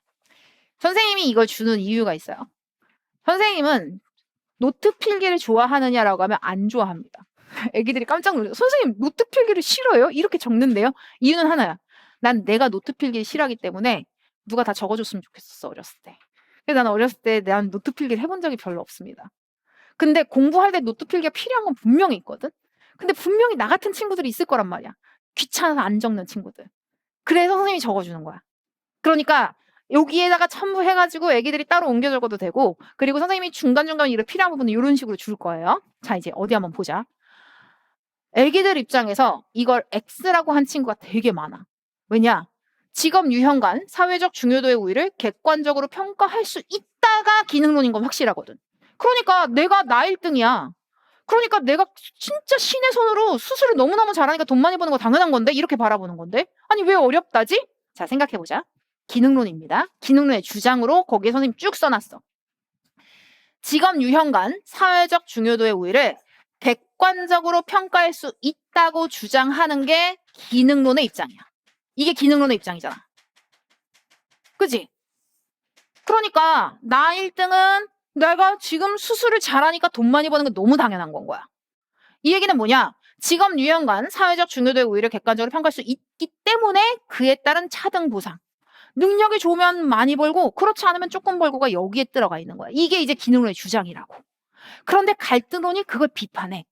갈등론의 비판입니다. 거기 선생님이 이제 있는 자가 없는 자를 억압하고 착시하는 이 갈등론자. 야, 웃기지 마.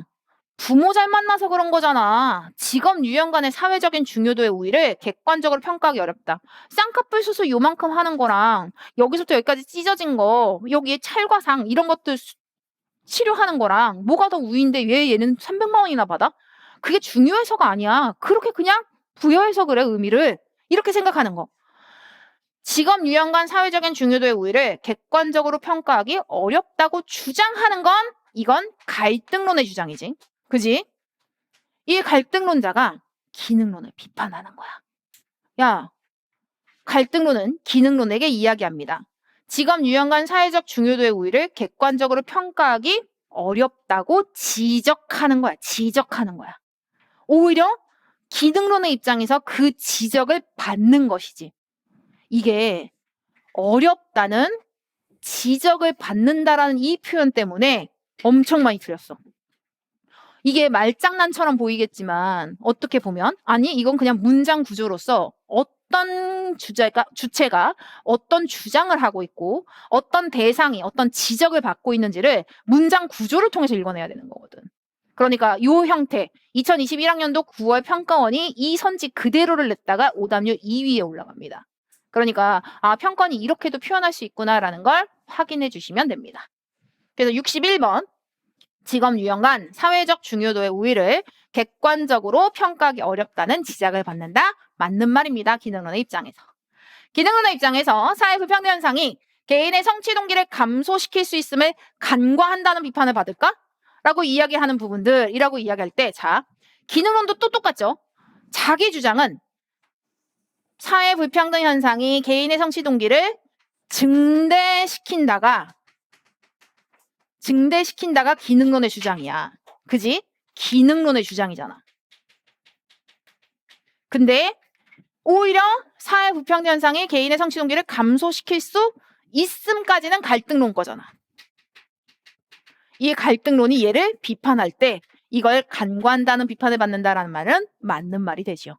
아까 61번과 맥을 같이 하는. 그래서 그 당시에 같은 문제도 나왔었던 문제였었어.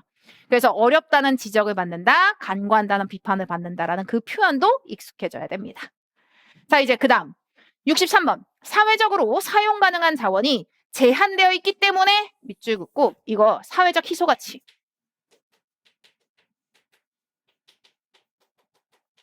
인정하잖아. 제한되어 있다라는 건 희소가치가 존재한다야. 즉 무제한으로 쓸 수 있는 것이 아니라 사회적으로 사람들이 좋아하는 가치는 희소하다라는 개념인데 이거 인정하잖아. 근데 이거를 간과하지 않지요. 따라서 얘는 X가 됩니다. 자 이제 그 다음 사회 불평등의 원인이 사회 구조보다는 이라고 이야기했는데 잠깐만 64번이 갈등론이죠. 여기서 갈라졌는데 이건 갈등론이에요. 애기들이 책에서는 제대로 되어 있어요. 이건 PPT가 갈라져야 되는데 PPT가 안 갈라져서 갈등론의 입장에서 사회 불평등의 원인 사회 구조보다는 개인에게 있다고 본다라고 한다면 얘 X가 됩니다. 왜냐? 갈등론 입장에서 사회 구조라니까. 있는 자에게 유리한 사회 구조, 사회 제도 이런 것들 때문이죠. 그 다음 65번. 사회적인 희소가치 차등 분배에 대한 정당성을 부여하는 장치를 인정한다라고 이야기하는데 자 보자. 희소가치를 차등 분배, 갈등론은 차등 분배에 대해서 부정적이야.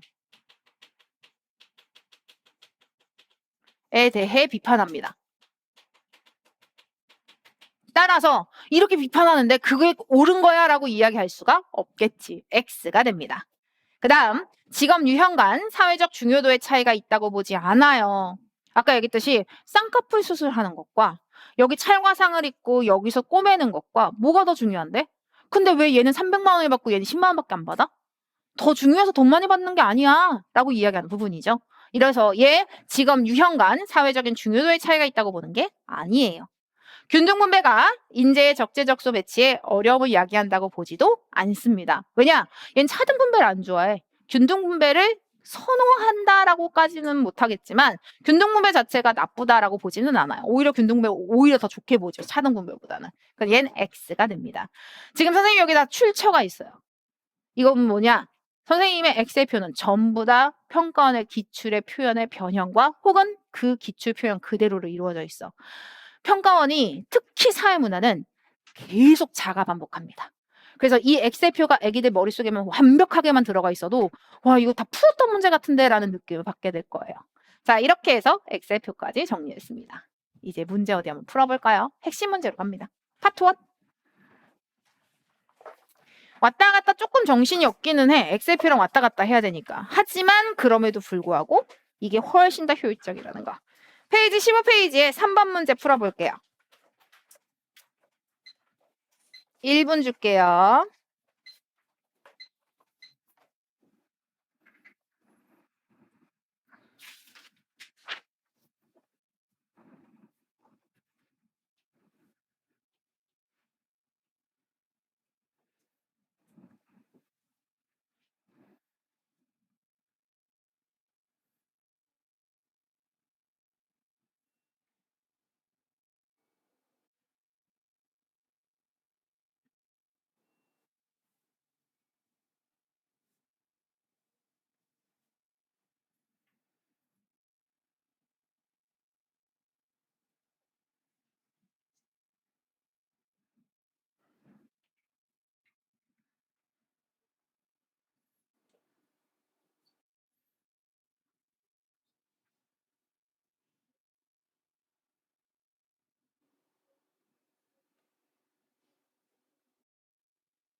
같이 볼까요? 자, 이거 선생님이 고르고 고른 문제인데 왜냐면 진짜 딱 한 문제씩을 풀려고 하니까 어렵지 않죠? 근데 이게 생각보다 사회문화 내에서는 꽤 어려운 문제다. 왜요? 라고 하면 약간의 함정이 있어. 우선은 애기들 형광펜 한번 보자. 사회 불평등 현상을 바라보는 관점 형광펜. 선생님이 오늘 이 주간지 맨 앞에도 있는 부분이 있어요. 어떤 부분이냐면 제일 첫 페이지를 피잖아? 그럼 우리 어디까지 와 있냐면 사회 불평등 현상을 바라보는 관점까지 와 있는 거야. 이게 뭐냐? 선생님이 아까 얘기했지. 문제를 보자마자 어떤 문제인지 떠올리고 들어간다. 사회문화 20문제는 결국은 총 1단원부터 5단원. 선생님이 0단원 따로 뺐으니까 그것까지 합쳐서 6단원이라고 치면 그 6단원을 벗어나는 문제는 나오지 않는다. 문제를 보자마자 어떤 문제인지 떠올리고 감으로 푸는 문제가 아니야. 사문화는 20문제 중에 최소 13문제 정도는 이렇게 던져주고 시작합니다. 이걸 인식하고 푸느냐 인식하지 않고 푸느냐는 어마어마한 속도감의 차이가 있어.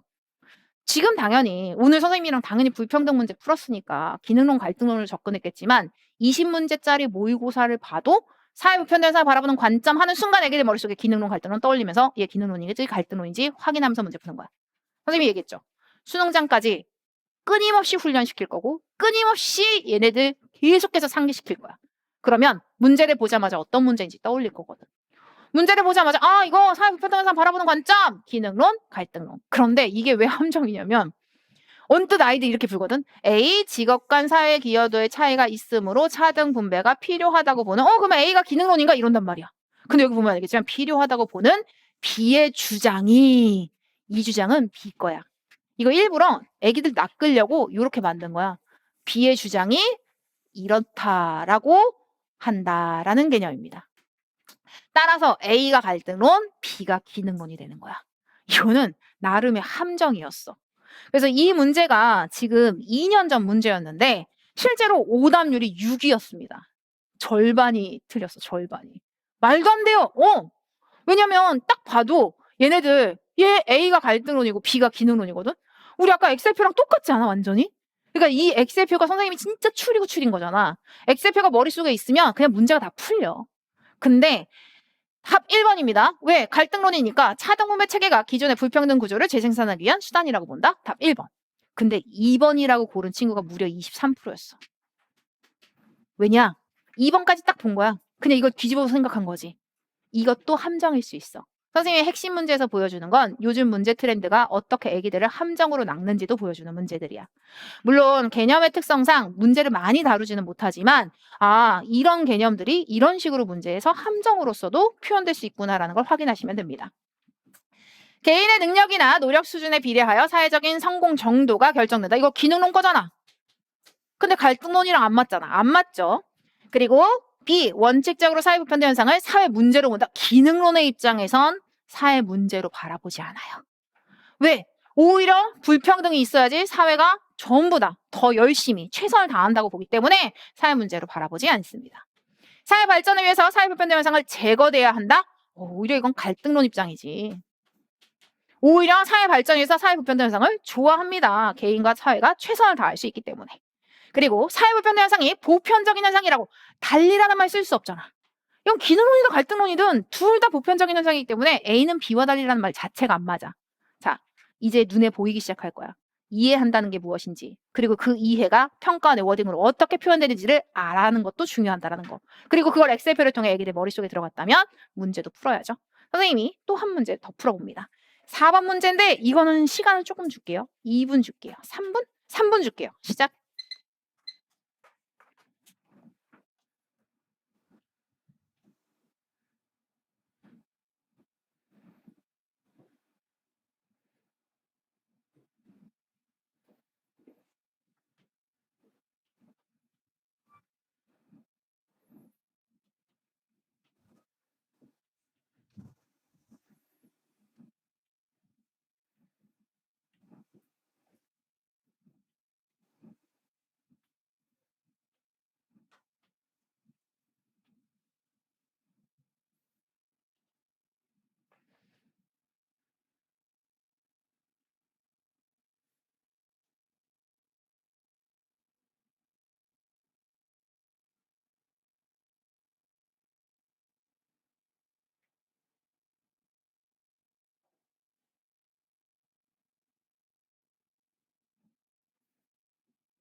자, 같이 볼까요? 자, 이 문제가 지금 가장 중요한 문제 유형입니다. 이건 뭐냐면 애기들이 기능론, 갈등론을 몰라서 이 문제를 틀리지 않아. 선생님이 이 문제를 뭐라고 하냐면 붙었다 떨어졌다 하는 문제라고 이야기합니다. 이건가? A 기능론인가? 아닌가? 갈등론인가? 아니다. A 갈등론. 아닌가? 기능론인가? 이게 뭔가 붙었다 떨어졌다 해. 나중에 선생님이랑 서바이벌이라든지 문제풀이 유형을 연습할 때는 이런 것들만 더욱더 집중적으로 할 거야. 문제 유형을 어디서부터 시작해야 되는지도 선생님이 보여줄 거고. 그럼 이 문제는 무엇이냐? 이거는 A, B가 기능론인지 갈등론인지 둘 중에 하나라. 여기도 이제 형광펜 한번 치면 생각해봐. 이거 기능론, 갈등론 문제야. 기능론, 갈등론의 내용은 어렵지 않아. 근데 이걸 애기들이 A가 기능론인지 A가 갈등론인지를 확인해줘야 되고 판별해줘야 되는 문제야. 즉, 이 문제는 애기들이 선생님이 이제 수행평가 문제라든지 여러 가지 유형들을 붙이게 되는데 이거는 상황 판단 문제라고 표현합니다.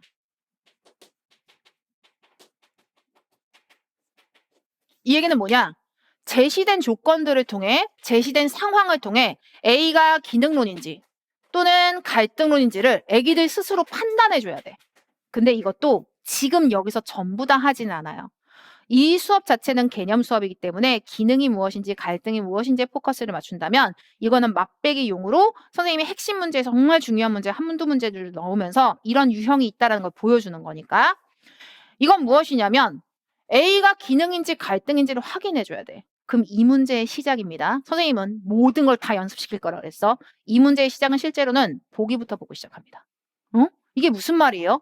여기서는 모순된 지점을 찾는 거거든. 모순된 지점을 찾아서 확정을 짓는 부분들이야.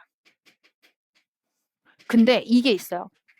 확정형 문제가 있을 수 있고 혹은 미확정형 문제가 있을 수 있기 때문에 보기부터 보라는 거야. 이건 또 무슨 말이에요? 자, 보자. 보기에 가에는 얘가 이렇다. 뭐 기억은 아니오이다. A는 균등 분배가 이렇다. B는 이렇다라는 건 A, B가 확정형이었기 때문에 저런 보기가 가능해. 확정형이 아니라면 어떻게 되는데요? 만약에 확정형이 아니라면 A가 기능론이라면 이런 식으로 조건형 보기가 들어갑니다. 그러면 조건형 보기가 들어가지 않았다라고 한다면 애기들은 이 어떠한 상황 판단을 통해 A가 기능론인지 B가 갈등론인지를 찾아줘야 돼. 그럼 어떻게 찾는데요? 여러 가지 방법들이 있어. 근데 확실한 건 if절로 찾으면 좋습니다. 왜요? 자, 시작해볼까요? if절. 아무거나 A를 기능론이라고 한번 설정해 볼게요. B를 갈등론이라고 설정해 보자. 그래서 선생님이 자리까지 일부러 요쯤에다가 넣어. 왜냐면 자, 선생님이 왜 이렇게까지 훈련시키냐면 아까 선생님이 첫 번째 그 후기에서 선생님 저 사회문화 시간도 남아가지고 뭐 점수 다 다시 한번 점검까지 했어요. 이렇게 했기 때문에 가능해. 모든 문제 어떻게 풀어야 되는지 다 훈련하고 가서 어떤 문제인지 개념 알고 가서 거기에 적용하는 거야. 자, 생각해보자. 이게 여기서 왔다 갔다 하려고 한다면 붙었다 떨어졌다야. 원래는 이것도 있어요. 실제로 4점이면 점수부터 보는 게 제일 먼저입니다. 4점이면 다 맞는 말이니까 거기서 쉬웠거든. 근데 2점이나 1점은 상황에 따라 달라지는 부분이란 말이야. 먼저 A를 기능이라고 B를 갈등이라고 해보자. 직업 유형 간 사회적 중요도의 차이가 있다고 보는 거. 기능론 입장에선 얘겠지. 여기다 예쁘게 하나만 적어보는 거야 그냥. A는 차등 분배가 갖는 사회적인 순기능을 강조하는가? 얘겠지. B는 사회 불평등을 불가피한 현상으로 보는가? 아니오겠지. 그러면 선생님이 왜 이렇게 놔두느냐? 시험장에선 펜 하나로 문제 풀 거거든. 난 지우는 거조차도 이것도 불필요한 시간이라고 생각해. 왜냐면 지우면서 마음이 막 쫄리거든. 그러니까 여기 얘 아니요 적어봐. 채점해 보는 거야. 얘 아니오니까 틀렸어. 여기다 직접 하는 것도 안 돼. 왜냐면 얘가 아닐 수도 있고 if절이기 때문에 맞을 수도 있는 거거든. 얘 아니오니까 틀렸어. 아니오니까 맞았어. 그럼 얘는 2점이 되기 위해선 얘가 맞아야 되네요. 그럼 선생님 저거 맞는 건가요? 저게 맞았다라고 할 땐 오른쪽 한 번 더 가줘야 돼. 확정해줘야 되거든. 모순이 없는 것까지도 다 확인해줘야 돼. 그럼 자 볼까? 얘가 맞은 걸 수밖에 없으니까 얘도 맞아야 돼. 아니오가 틀렸고 얘는 얘가 맞은 순간 1점이 될 수가 없어. 모순입니다. 버려. A는 기능론 갈등론이 아니야. 그러면 A는 갈등론, B는 기능론이라고 여기서 확정되는 거야. 선생님이 이 문제 유형들은 더 나중에 많이 훈련시킬 거야. 점수부터 봐야 되는 케이스. 그리고 요 부분들. 근데 실제로는 다 똑같아. 먼저 첫 번째 점수부터 확인. 만약에 4점짜리 있잖아? 그럼 다 맞는 거잖아. 이게 제일 편하거든. 0점짜리 있잖아? 다 틀린 거잖아. 얘가 제일 편해. 두 번째 보기 확인. 이렇게까지도 선생님이 훈련시킬 겁니다. 보기 확인해가지고 조건절인지 확정형인지 미확정형인지 확정형인지 확인하는 거지. 자, 이제 A가 갈등론, B가 기능론인 걸 확인했습니다. 그럼 자, 어디 한번 볼까요?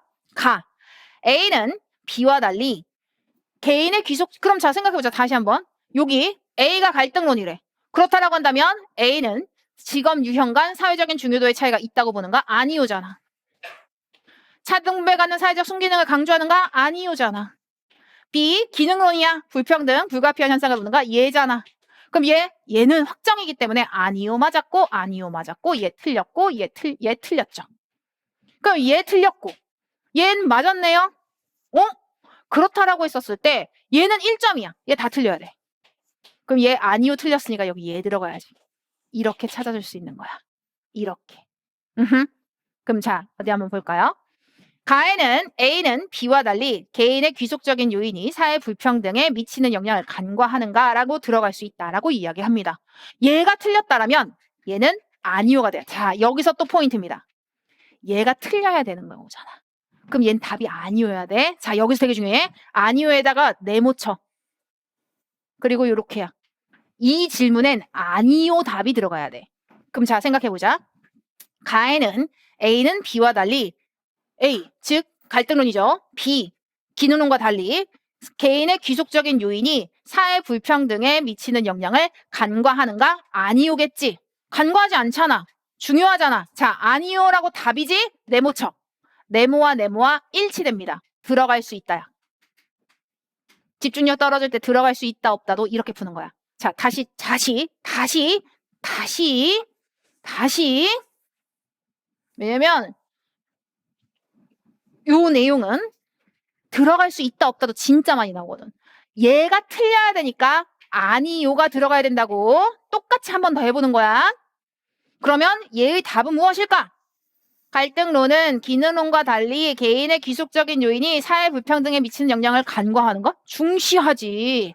그러니까 얜 아니요라고 대답을 하겠지. 네모쳐. 이거에 대한 대답을. 그리고 아니오와 아니오가 일치되면 들어갈 수 있다가 됩니다. 집중력이 떨어질 때 들어갈 수 있다 없다도 얘기들을 헷갈리게 할 거거든. 이 방식까지도 선생님 훈련시킬 거야. 그리고 만약에 올해 또 새로운 무언가가 나왔어? 그것도 만들어서 훈련시킬 거야. 근데 최소한 요거는 진짜 요즘에 가장 핫한 트렌드 중에 하나입니다. 2021학년도 즉 요때부터 시작해가지고 2022학년도죠. 실제로 2년도 이때부터 시작해가지고 계속 나오고 있고 작년 수능에까지도 나오는 형태들이기 때문에 요 형태는 꼭 알아뒀으면 좋겠다. 그러니 기억 맞는 말입니다. 자, 이제 니은 볼까요? 기억에 얘 들어가야 돼. 그러니 아니오가 아니죠. 그러니 답이 될 수 없습니다. 그 다음 A 갈등론입니다. 균등분배가 인재의 적재적소 배치에 어려움을 야기한다고 보지 않죠. 이걸 우리 엑셀표에서도 했었죠? 균등분배를 좋아하는 갈등론의 입장에서 이렇게 바라보지 않습니다. 그러니 X입니다. 그리고 B, 기능론이죠. 희소가치의 분배 기준은 대다수의 사회 구성원이 합의한 것이라고 보는 건 맞는 말이죠. 그래서 답은 기억과 리을 골라 2번입니다. 자, 생각해봐봐. 이제 우리 오늘 하나의 주제에 대해서 선생님의 수업 방식 그대로로 전부 정리해봤습니다. 기능론, 갈등론의 입장이 무엇인지, 사회 불평등을 바라보는 관점이라는 게 무엇인지 이해한 후 평가원의 워딩으로 어떻게 표현되는지, 사회 구성원 대다수의 합의, 보편적인 현상, 불가피한 현상, 제거에 대한 현상, 이런 것들, 성취 동기, 평가원의 워딩을 익혔다라면 그걸 애기들 머릿속에 넣는 엑셀표의 시간, 그리고 핵심 기출문제를 통해 문제, 요즘의 트렌디한 문제가 무엇인지까지도 살펴보았습니다. 이렇게 하면 장담할 수 있어. 이렇게 하면 점수가 나올 수밖에 없어. 이렇게 느껴지지 않아? 아니 이렇게 했는데 점수가 안 나오면 더 이상한 거야. 그래서 선생님과 차근차근 하는데 여기서 이제 선생님이 하나씩만 더 추가해서 정리하면서 잠깐 쉬는 시간 갖는데 오늘 선생님이 책한 거는 더 좋습니다. 책은 아니고 노트죠. 노트. 하얀 노트 받았죠? 만점 노트 받았습니다. 이건 선생님이 애기들이 선물로 주는 거예요. 그럼 이 만점 노트는 어디서 쓰는 거냐? 애기들 오늘 엑셀표를 풀면서 틀렸던 문제들 그리고 애기들이 오늘 뭔가를 공부를 하다가 조금씩 헷갈렸던 문제들이 있을 겁니다. 그걸 여기다 적는 거야. 이유는 그게 있어요. 선생님이 아까 얘기했죠. 선생님 어렸을 때 나는 노트 필기하는 걸 싫어했다고. 그러니까 어떠냐면 이렇게 정말 말도 안 되는데 눈으로 공부하는 스타일. 눈으로 공부하고 문제 풀고 시험 보는 그런 스타일이었어. 근데 그게 효율적이냐라고 하면 어느 정도까지는 효율적이긴 해. 근데 세밀한 그 디테일 잡을 때에는 눈으로 공부하는 데는 한계가 있을 수밖에 없어. 잘 정리해야 돼. 근데 백지 노트로 처음부터 끝까지 다 정리하는 것도 나쁘진 않습니다. 근데 백지 노트에 정리한다라는 게 한계가 있어. 디테일이 오히려 더 부족해. 즉 처음부터 끝까지 개괄적으로 개념을 쭉 정리할 때에는 백지 노트에 정리하는 게 정말 좋습니다. 근데 그 외에 정말 디테일한 한두 개는 오답 노트를 필수적으로 정리하는 게 좋아. 그럼 이 오답 노트는 어떻게 하느냐? 이게 셀프 엑셀표입니다. 여기에 출처가 있고 주제가 있고 내용 1, 내용 2가 있어요. 그럼 얘는 무엇이냐? 출처야. 이제 애기들이 스펙트럼을 푸는데 내가 이 엑셀표 틀린 거야. 10페이지에 있는 43번. 그래서 여기 주제를 넣어. 사회 불평등 바라보는 관점. 만약에 이럴 수도 있어. 만약에 출처가 2024 3월 학평 뭐 10번 이렇게 할 수도 있죠. 그러니까 출처를 적기만 하면 돼. 뭐 10번 이렇게 적고 뭐 사회 불평등을 바라보는 관점 아니면 사회 불평등 뭐 현상을 설명하는 이론 뭐 이런 거 적으면 돼. 그 이제 내용을 여기에 OX나 선택지로 넣습니다. 그러니까 엑셀표를 여기다 적는다고 생각하면 돼. 자기가 틀린 걸. 그리고 답을 빨강색으로 적으세요. 왜요? 자, 생각해봐봐. 애기들이 여기다가 내가 출처를 했고 틀린 걸 적었어. 그리고 여기다 빨간색으로 노트 필기를 했어. 그리고 얘가 가리면 엑셀표입니다. 애기들만의 셀프 엑셀표가 만들어지는 거야. 그래서 선생님이 아까 그 후기 중에 선생님 저 마지막에 엑셀표만 추려서 갔어요가 이거야. 시험장에 무슨 책을 몇 권을 가져갈 수가 없어. 틀리는 것만 추려가지고 그 몇 개만 가져가는 부분들이거든. 그러면 그것만 반복하면 틀리는 걸 계속 반복할 수 있는 거야. 이건 단순히 사회문화뿐만이 아닙니다. 암기가 필요한 모든 과목에 다 통용될 수 있어요. 즉 내가 뭔가를 외워야 되겠어. 디테일 자꾸 틀리는 부분이 있어. 그러면 내용 원에다가 꼭 이 문제 이 책이 아니어도 돼. 이 노트가 아니어도 돼. 절반으로 나눠서 OX 여기다가 내가 문제 놔두고 그 다음에 여기다 정답 놔두고 여기 가리면 이거 자체가 문제가 되는 거지. 그래서 내가 필요한 것들만 이렇게 적으시면 됩니다. 자, 이렇게 해서 이 셀프 엑셀표 노트의 사용 방법까지도 이야기했습니다. 자, 이제 오늘의 진짜 쉬는 시간 전 마지막. 이제 사회 불평등 현상을 바라보는 관점이 끝났는데 아마 수능 때까지 오늘처럼 이걸 할 일은 없을 거예요. 이게 선생님의 궁극적인 뭐랄까 수업과 나의 뭐랄까 방향성? 선생님의 삶에 낳은 애기들이 만점을 맞는 게 목표입니다. 근데 그 만점 이전에 이 세상을 보는 눈을 배워갔으면 좋겠고 애기들이 기능론 갈등론을 알고 난 다음엔 이젠 세상을 바라보는 시각 자체가 넓어졌으면 좋겠어. 분명히 논술할 때 쓰일 것이며 면접할 때 쓰일 것이며 사고할 때 분명히 쓰일 겁니다. 자, 우리가 기능론 갈등론을 배웠어. 그렇다면 실제로 이제 웹툰 하나를 볼 거야. 어떤 시각으로 이 글이 그려져 있고 어떤 시각으로 얘가 쓰여져 있는지를 어디 한번 확인해 볼게요. 그리고 애기들은 기능론인지 갈등론인지는 선생님 안 깨져. 대부분 우린 다 기능론일 수밖에 없다고. 하지만 어떤 시각을 가지고 세상을 살아야 되는지. 제목은 특권에 대한 짧은 이야기. 이게 뉴질랜드 사람인가 그렇다고 선생님이 메일을 보냈어. 아, 나 너의 웹툰이 너무 마음에 들어서 수업 때 쓸 건데 일십당했어. 그래서 쓰고 있어 지금은. 근데 어쨌든 어디 한번 봅니다. 얘가 특권에 대한 짧은 이야기. 이 아이는 리처드, 유복한 가정에서 태어났습니다. 이 아이는 폴라, 집안 형편은 그리 넉넉하지 않습니다. 이제 여기 쭉 이야기하나. 리처드네 집엔 항상 쾌적한 환경입니다. 책장에는 많은 책이 꽂혀 있고 냉장고에는 음식이 가득합니다. 폴라네 집은 비좁고 지저분합니다. 습하고 시끄러운 그 집에서 폴라는 자주 아픕니다. 리처드네 부모님은 자식을 위해서라면 뭐든지 합니다. 잘했어, 똑똑한 애 막 공부해.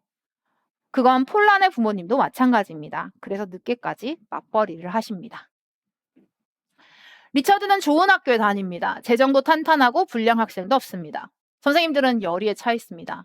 폴라가 다니는 학교는 학생 수는 많지만 예산은 부족합니다. 선생님들은 항상 지쳐있고 극심한 스트레스에 시달립니다. 빨리 그만두지. 안 되겠어. 막 이래. 이제 성적에 대한 이야기야. 그렇다면 어째서 리처드네 부모님의 자식을 향한 기대가 다른지 알 수 있지 않을까요? 이제 이거야. 성적 반대. 삐뿔이라고? 큰일 났네. 과외 선생님 모셔와야 되겠다. 근데 폴란의 부모님은 약간 달라. B라고? 나쁘지 않은데 삐뿌리는 오히려 더 잘한 거잖아. 근데 기대치가 다르지.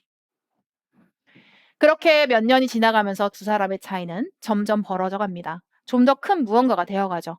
4년제 학비 부모님이 다 내주시고 전문대 알바로 학비를 내지만 빚은 쌓여가고 내 친구가 그 회사에 있는데 인턴 자리 하나 알아봐달라고 얘기해줄게. 아빠 고마워요.